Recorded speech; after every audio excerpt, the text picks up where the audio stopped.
Continuing our discussions about boundaries. If you're new here, hi, my name is Natalie. I talk about all things astrology.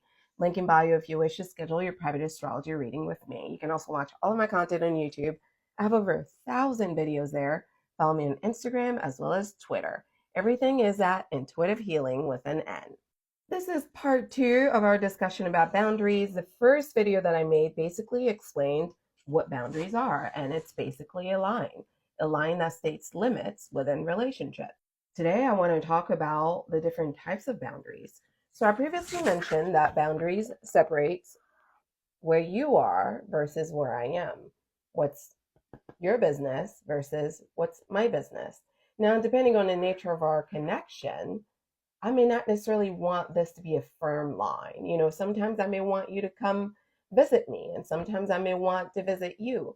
Sometimes I may want you in my business. Sometimes you may want me in your business if you're venting to me about a problem that you're having. So boundaries basically are an indication, or rather a reflection, of the level of emotional security and safety that you feel with a person. So sometimes boundaries are firm. If there's a history of emotional abuse, there's a history of physical abuse, it's like a very firm boundary here. Like, nope, I don't want you to talk to me. I don't want you to see me. I don't want to see you. I want nothing to do with you. Firm.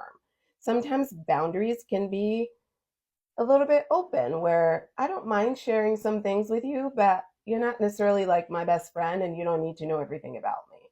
And sometimes boundaries can be non-existent altogether, where they're very loose. And depending on how much push the person does, you kind of react to it. So there's a lot of uncertainty around how you interact with them. It's all over the place. It's very confusing.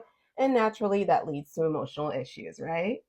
I am primarily making this video for Sagittarius, Gemini, Pisces, and Virgo. You guys are going to be experiencing Saturn over the next 3 years. If you do not learn how to become responsible for your own well-being, you're going to suffer. People who have loose emotional boundaries are not emotionally healthy because they often take on other people's emotions as their own. Here are some examples of boundary violation. Sacrificing your needs to please other people. Another adult trying to tell you how you should feel about something. Blaming other people for your problems as opposed to looking in a mirror and seeing what you can do to improve yourself. Allowing other people to dump all of their drama and their trash onto you and literally feeling responsible for their well-being in their lives.